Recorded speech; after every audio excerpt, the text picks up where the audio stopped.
What's going on, everybody? Welcome back to another video. Today, I'm coming at you live from my bathroom. It unfortunately has some of the best lighting in my house, but I wanted to chat about something that I've been doing lately.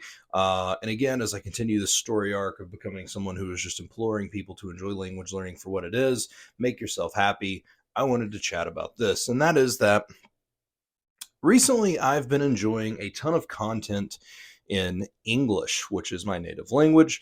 And while that would make a lot of circles within language learning very mad, because if you're not watching anything in your target language, you're a failure, I want to say it has been awesome. It has helped me stay motivated so much because when I watch content in English, I think at some point I'll be able to understand this in another language, but it's fun and I'm not missing out.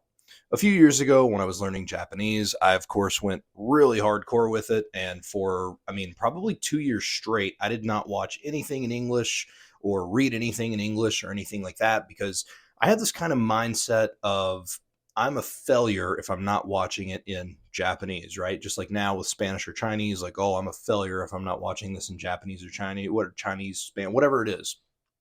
And I felt like I missed out a lot. And also, I think that in part led to burnout. And of course, I think that there's kind of this line you draw when you become a serious language learner where you're going from the Duolingo aspect of things to the more hardcore learning aspect of things, because language learning as a whole, like this community, like it's kind of like once you get in, you go down these just absolute like rabbit holes of learning how you can be more effective and things like that. Now, I'm not even going to get into kind of the theory on diminishing returns or anything like that. But what I will say is studying 5, 6, 7, 8 hours a day going to be better for me than studying 2 hours a day? Well, I don't know, maybe. But what I can tell you is getting in 2 to 3 hours of Spanish a day or even an hour um, is not hard because I know at the end of the day, I may watch a YouTube video in English and I don't feel bad about it.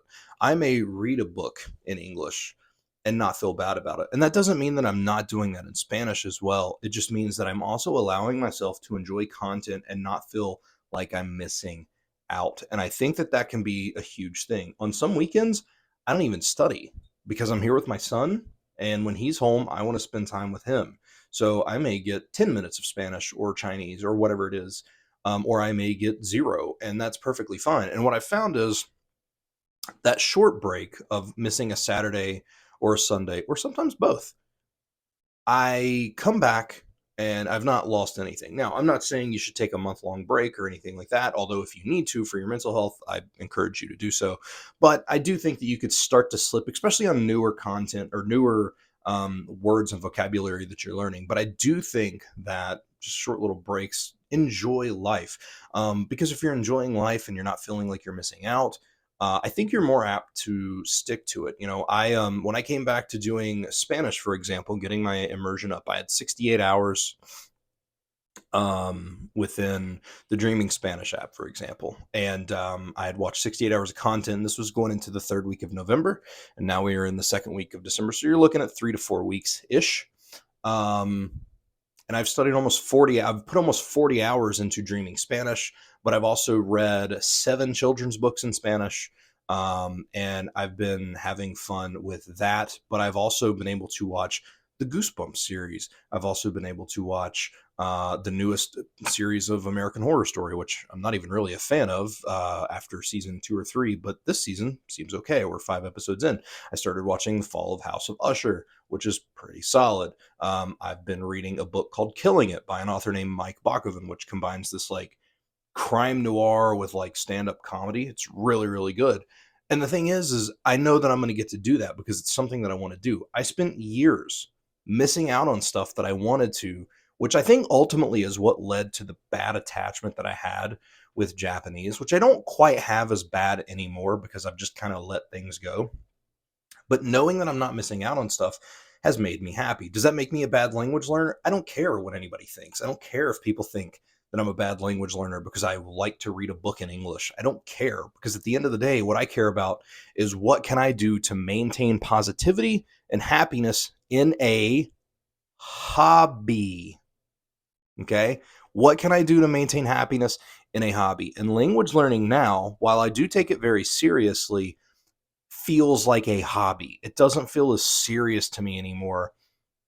And since that has happened, it's helped me so much. And I feel like I'm learning quicker, and just adapting to things, because I don't have this like weird timeline of like, okay, um, if I start Greek and I'm not fluent in 3 months or fluent in 6 months, or be able to say that, or be able to count in numbers on a YouTube video in Greek in 10 months, then I'm a failure and people are going to make fun of me. And I don't care.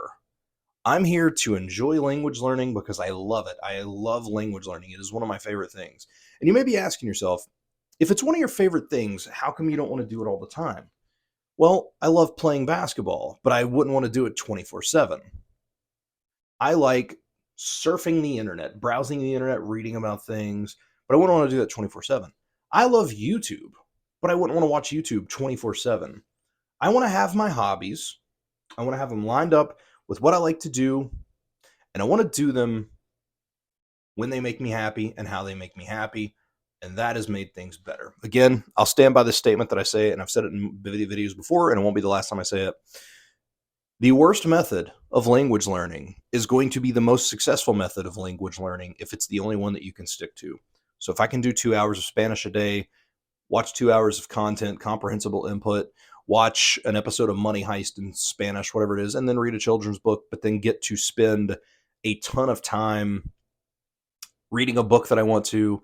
There's a new Percy Jackson book that just released like a couple months ago. It's book 6, I believe.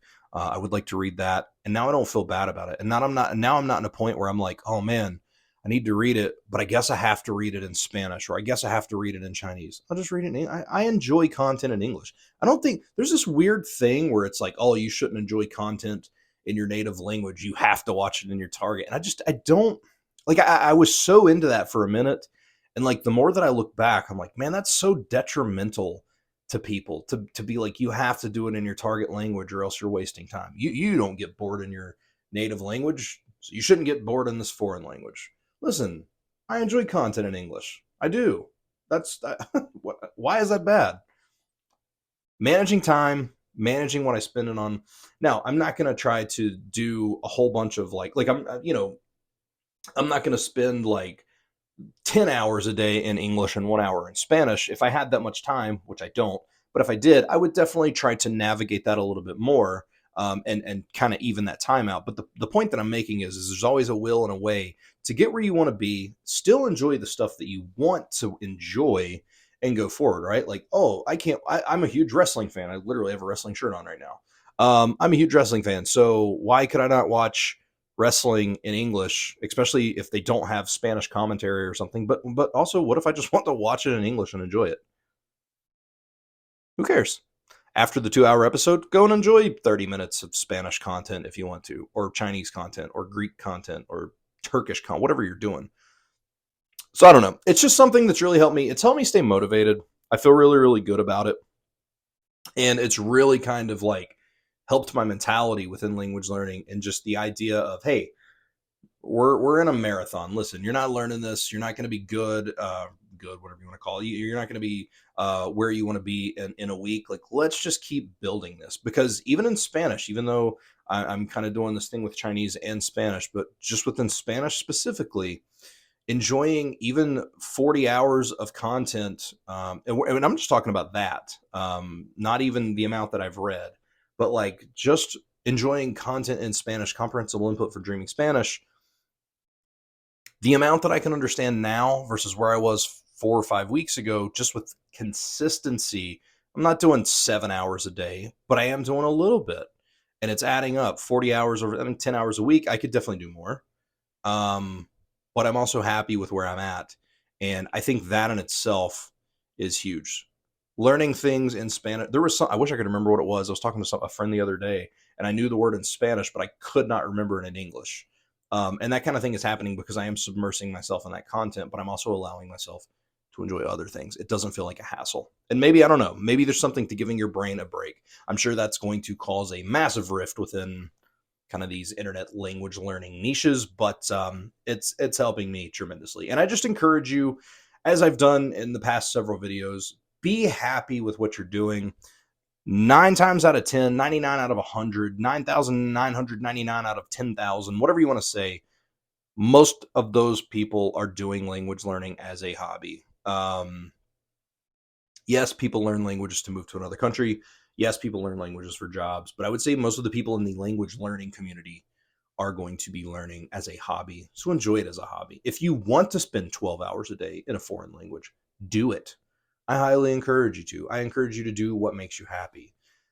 But if you only have 5 hours a day to enjoy content and you know that 2 hours at night you're going to be chilling, watching content, like kind of just settling down, right? After a long, hard day, don't watch it, man. Enjoy your Spanish or your whatever language you're learning earlier in the day and then have fun at night. I don't think there's anything wrong with that. And like I said, there's a whole theory on diminishing returns anyway, where once you hit like certain place, it's like it takes much longer to get the same effect, right? Like your first hour, you're going to retain more, but then it might take you 3 hours to retain the same amount as that first hour. And then it might take you 6 hours to retain the same amount that you did in your initial 3 hour, whatever it is. Like diminishing returns is a thing. I've not looked too much into it, so I'm not going to speak about it like I know, but I know that that's a lot of people talk about that. I don't think it's exactly how I said just now, but there is diminishing returns. Lots of people have talked about it, so you could probably look that up. But enjoy yourself, be happy.